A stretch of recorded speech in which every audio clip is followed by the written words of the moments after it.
Okay, we're going to talk about units and conversions. So first we're just going to review different units.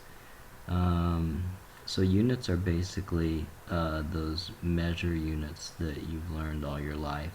One good thing about IB is that since it's European based, they don't use inches, miles, feet, so you don't need to do those conversions, which makes conversions a lot easier, but there's still some that are a little bit difficult. So let's go through and remember different units of measure. The most common, of course, is the meter, so we'll put that under length.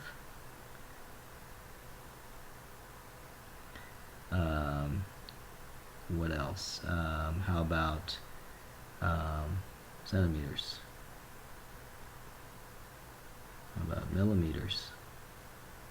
How about kilometers? Okay. I don't know. Did a really bad job of writing those.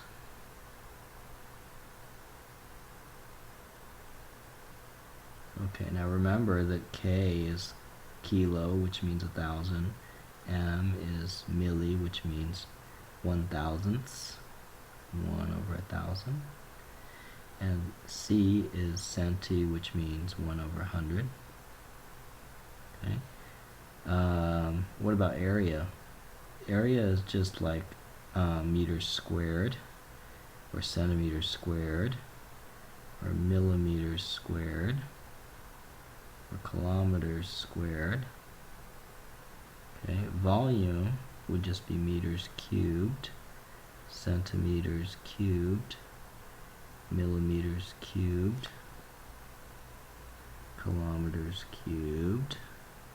But there's one more in volume that we use more often than meters cubed or centimeters cubed, and that's liter and milliliter. And how is liter and milliliter related to meters cubed and centimeters cubed? Well, if you can imagine what a cubed centimeter looks like, I'm just going to draw it here. You can imagine that a cube that's 1 centimeter by 1 centimeter, 1 centimeter would just be a little dice that would fit on your hand, right? So if you imagine that cube filled with water, 1 centimeter cubed, that is actually the same thing as a milliliter. Okay, so in a liter there are 1,000 milliliters. So if you can imagine 1,000 of these 1 centimeter cubed, that is a liter. Okay, so if you imagine a cube with a liter of water in it, that would be 10 centimeters by 10 centimeters by 10 centimeters large. Okay, time, let's see, there's seconds, there's minutes, there's hours, there's days, there's weeks, months, years. And smaller than second, there's milliseconds, which of course is 1/1000th of a second. Okay, temperature. Temperature, the most often we are using Celsius, and there is Kelvin, which may be used in chemistry, and then there is Fahrenheit. Okay, so Fahrenheit, although it is not based on the international system, it does appear sometimes in IB, but they'll always give you the formula for it. It's not a simple formula. It's got a multiplication and an addition or subtraction in it. Okay, and how about mass? Mass is sometimes confused with weight because it's kind of the same thing. Okay, so in the SI system we have kilograms and we have grams and we have milligrams. Okay, speed would be, most often we use like kilometers per hour, but a lot of times in physics we use meters per second. Money, we have the real, we have the euro, we have the dollar.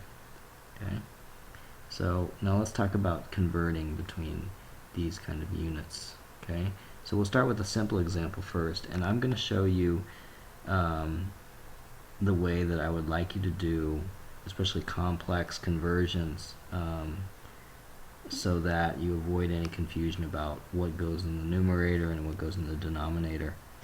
Let's see. So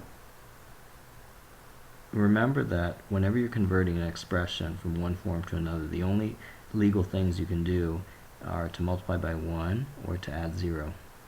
Okay? So if you have 50 centimeters and you want to convert to millimeters, I'm going to multiply by 1, okay, to get millimeters. But I'm gonna multiply by a special version of 1, which is going to be something on top and something on the bottom, which are the same. Since I want millimeters, I'm interested in the relationship between millimeters and centimeters. Now, if you think about a ruler, there are 10 millimeters in a centimeter, right? A centimeter is about this big.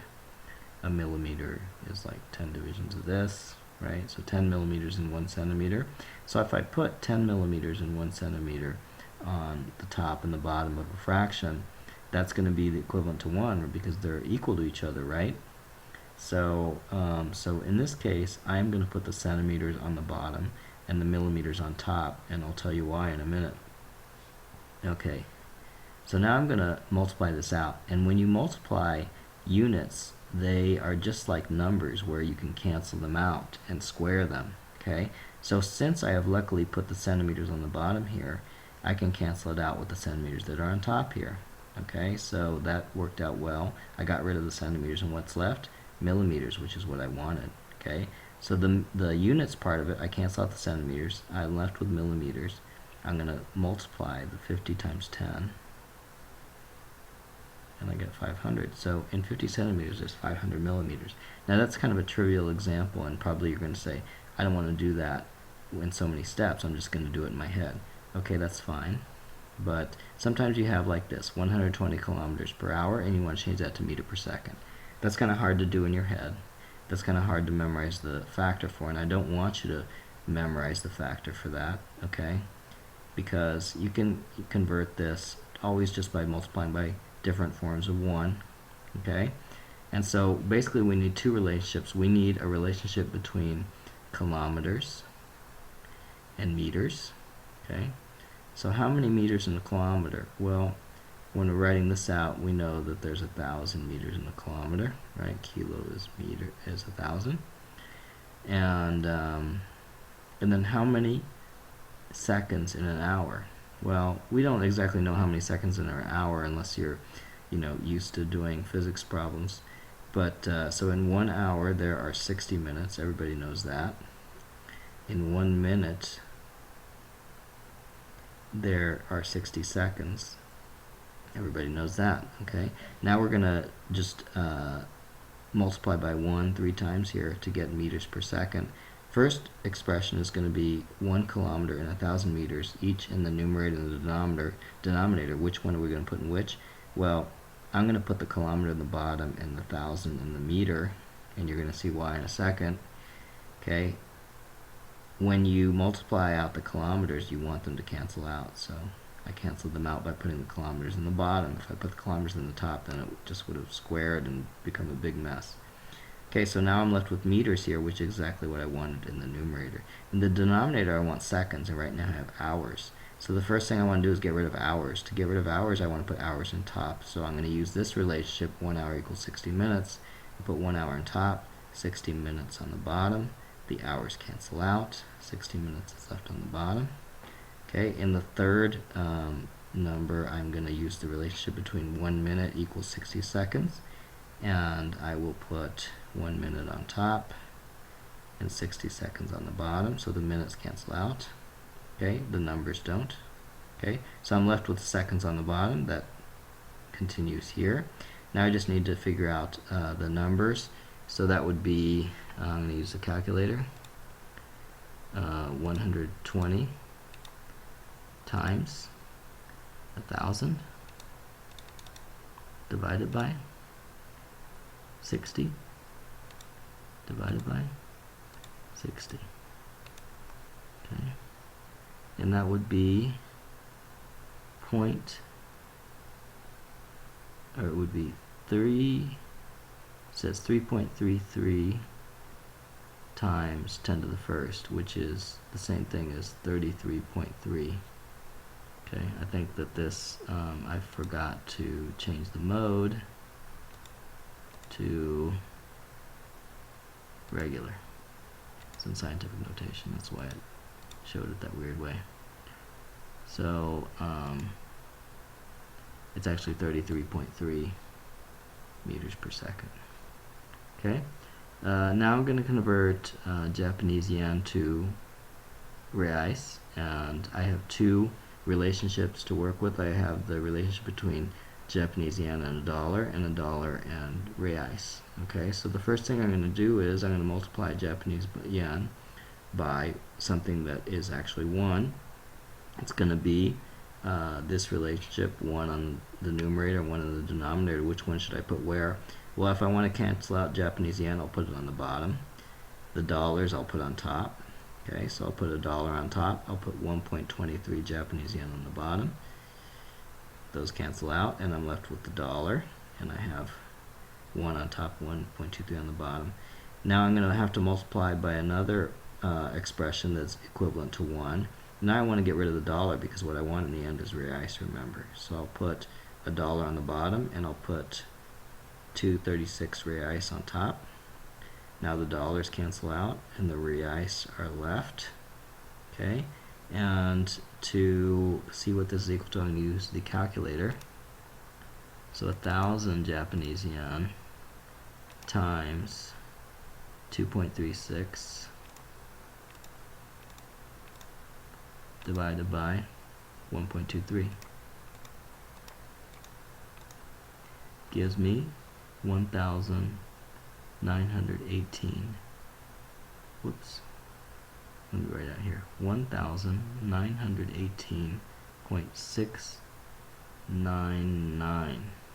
Okay, and whenever you do a problem in IB in currency, they want you to keep 2 decimal places. Okay, so we're going to throw away this 9, but before we throw away this 9, we're going to use it to see if we need to round up this 9 or not. And of course 9 is greater than 5, so we're going to round that up. If we round that up to 0, the 6 is going to turn into a 7. So our rounded number is going to be 1,918 reais and 70 cents. And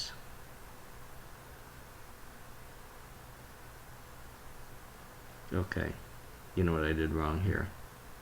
I made a fake